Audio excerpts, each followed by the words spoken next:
사진은요, 삼성과 SK 하이닉스의 로고를 준비했습니다. AI 거품에 대한 이야기가 지속적으로 나오고 있는데 잊을만 하면 떠오르고 잊을만 하면 또 다시 나타납니다. 그런데 이를 반박하는 근거조차도 만만치 않은 상황인데요.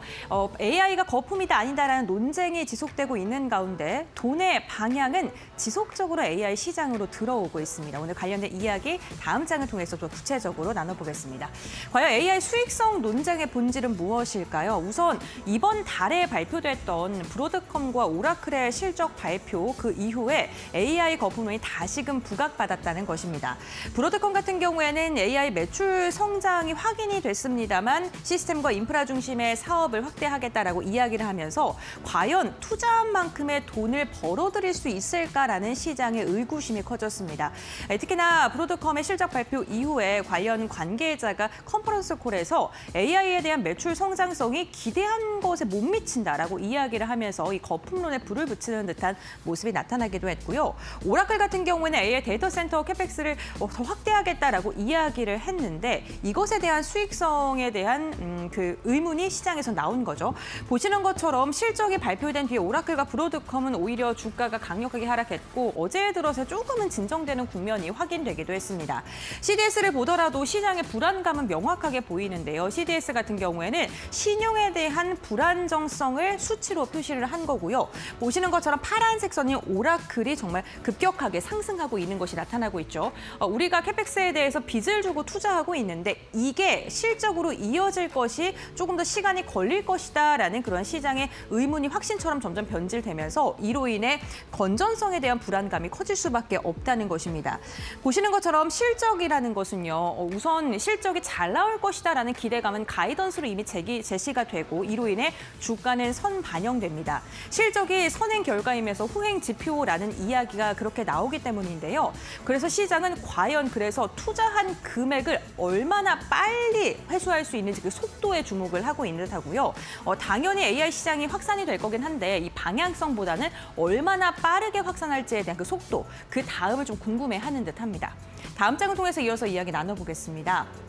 그런데 특히 우리나라가요, 이렇게 반도체 시장, 특히나 미국에 대한 이야기가 나올 때마다 크게 흔들리는 움직임이 나타나고 있습니다. 크게 두 가지 이유를 들 수 있을 듯한데요. 먼저 AI 투자 주체가 아니라요, 중간재 공급자, 그러니까 반도체를 공급하는 업체이기 때문에 투자를 결정하는 것보다는 그래서 다음에 얼마큼 실적을 나올 건데, 얼마큼 투자할 건데라는 그 결과, 데이터가 더 중요하기 때문이고요. 두 번째로는 글로벌 환경에 민감하게 작용하는 우리 시장의 특성 때문입니다. 글로벌 투자에 대한 회수의 불확실성이 확대가 되면 당연히 달러가 안전마진이기 때문에 강세를 보이게 되고요. 외국인의 코스피 이탈이 나타나기 때문에 유독 크게 흔들리게 되는 거겠죠. 보시는 것처럼 다만 그 방향성에 대한 변화는 없는 것으로 확인되고 있는데요. 하이퍼스케일러들이 지속적으로 캐펙스에 대한 투자를 지속하고 있고 앞으로 더 할 것이다라는 게 그래프를 통해서 확인이 되고 있고요. 이렇게 하이퍼스케일러들이 투자를 할 때마다 우리나라 가끔은 흔들리긴 하지만 방향성 자체는 함께 가고 있다는 것이 확인되고 있습니다. 그러니까 하이퍼스케일러들이 투자를 하겠다라고 이야기할 때 주가가 출렁일 수는 있겠지만 중장기적으로 봤을 때 우상향 기조를 함께 따라가고 있다는 것은 함께 체크해 보시면 좋을 것 같고요. 그렇다면 우리가 지금 세 가지의 변수를 좀 확인하고 가야 될 것 같은데 먼저 빅테크들의 투자를 볼 때 증가율이 둔화하고 있는 건 사실입니다. 하지만 절대적인 수준을 계속해서 유지하고 있는지 그 여부를 좀 확인을 해 보셔야 될 것 같고요.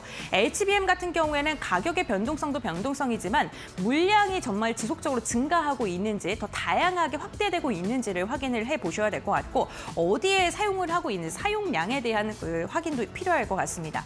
세 번째로는 환율에 대한 변동성일 것 같은데요. 외국인이 과연 우리나라까지 다시 얼마큼 들어올 수 있는지 우선 외국인도요. 내일 실적을 마이크론의 실적을 확인하고 접근하려는 경계감이 짙은 모습이 이번 주 내내는 확인되고 있는 상황입니다.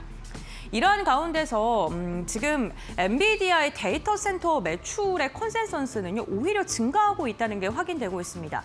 실적 발표 직전보다 발표 직후가 컨센서스가 더 올라갔고 현재는 1% 이상 더 상승한 것으로 확인되고 있습니다.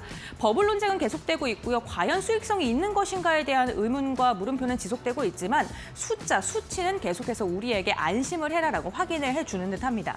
데이터 매출의 컨센서스가 2026년까지 매출이 지속적으로 상승할 것 같고 AI 칩 매출 역시나 5천억 달러 이상으로 지금 전망이 되고 있는 상황인데요. 이 부분도 함께 염두하시면서 우리나라와 연관된 기업들도 살펴보시면 좋을 것 같습니다. 대표적으로 엔비디아와 관련 있는 기업들에 대한 뷰가 오늘 또 나와서요. 이에 대한 이야기를 나눠보고자 하는데요. 오늘 삼성전자 목표 주가 상향 조정한 리포트 2개가 나와서 그 두 곳 간단하게 살펴보겠습니다. 하나증권 같은 경우에는 기지개를 켜는 대장주다라는 리포트의 제목을 달면서 4분기 실적 전망치, 특히나 영업이익이 지난해보다 무려 182%가량 증가할 것으로 확인을 했습니다. 이렇게 전망을 했는데 서버 중심의 수요가 아주 견조하게 상승하고 있고 랜드와 디램의 가격 효과가 지속적으로 상승할 것이다 라고 이야기를 하면서 4분기 실적을 굉장히 긍정적으로 전망을 했고요. 내년 전망 역시나 영업이익이 113조까지 좀 높여 잡은 것으로 확인이 됐습니다. 역시나 AI 서버에 대한 투자가 지속적으로 확대가 되면 메모리 수요도 증가할 수밖에 없고 이로 인해서 HBM 매출이 이 실적을 견인할 것으로 지금 전망을 하고 있는 상황인데요. 지금 하나증권에서 내놓은 이 리포트의 그 핵심만 보게 된다면 실적 턴어라운드 국면에 진입을 했고 메모리 가격 상승이 더 빠르게 진행이 되고 있다. 그리고 대장주 역할을 삼성이 하게 되면은 지수와 심리가 회복을 할 수밖에 없기 때문에 우리 시장 자체가 긍정적이게 변화할 것이다라고 이야기를 했습니다. 메모리에 보게 된다면 디램과 그리고 낸드 모두 다 두 자릿대 이상의 평균 판매 가격의 상승이 있을 것으로 예상되고 있고요. 마진율 자체 디램 부분이 50%를 넘어설 것으로 확인이 되고 있습니다. 비메모리 부분 같은 경우에도 파운드리의 가동률 회복에 대한 기대감이 있습니다만 아직은 수율이 불안한 부분은 그리고 적자가 이어지고 있는 부분은 이야기를 했습니다. 목표 주가를 하나증권에서는 15만 5천 원으로 제시했고요. 지금 상방이 훨씬 더 많이 열려 있다는 것을 확인해 볼 수 있겠죠. 두 번째로는요. 증권사에서 오늘도 목표 주가를 14만 원으로 제시한 대신증권이 있는데 제목이 푸른 피의 힘이라는 리포트를 내놓았습니다. HBM의 매출액 추이를 보게 된다면 이 파란 색깔 그러니까 내년이 17%, 내후년이 32%까지 증가하는 게 삼성전자고요. 그 위에 34%가 SK하이닉스입니다. 보시는 것처럼 HBM의 매출액 추이를 보게 된다면 우리나라 두 업체가 60% 이상을 차지할 것이다라는 그런 분석 기사를 내놓으면서 영업이익이 역시나 110조를 넘어설 것으로 내년 영업이익을 전망하기도 했습니다. 디램 가격의 상승 동일하죠. 그리고 HBM의 경쟁력 그리고 투자를 지속적으로 하고 있는 투자 전략에 대해서도 이야기를 하면서 삼성전자 상방을 더 열어볼만 하다. 목표 주가 14만 원을 외치기도 했습니다. 다음 장에서 확인해 보겠습니다. 오늘 그런데 이 삼성전자에서요. 디램 부분 말고도 파운드리 부분에서도 좀 긍정적인 이슈가 나와서 이거까지만 정리를 하겠습니다. 인텔의 PCH 칩 양산의 최종 협의 단계에 들어간다고 하는데 이 PCH 칩 자체가요. CPU의 보조 칩이라고 보시면 좋을 것 같고 뭐 USB라던가 아니면 전력 같은 걸 연결하는 신경 회로 같은 역할을 한다고 보시면 될 것 같습니다. 근데 공정을요. 기존의 14나노미터에서 8나노미터로 미세화한다고 하는데요.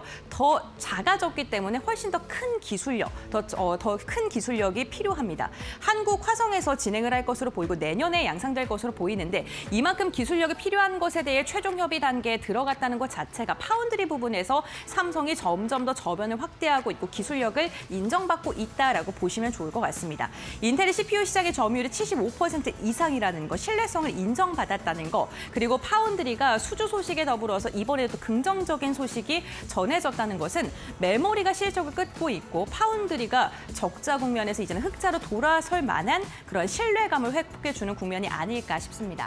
네, 반도체 관련해서 불안한 마음 많이 갖고 계셨을 것 같은데 오늘 좀 데이터를 통해서 분석을 통해서 한번 알아봤고요. 내일 이야기가 나올 마이크론 실적 저희가 조금 더 자세히 내일 또 이야기를 해보도록 하겠습니다. 네, 이렇게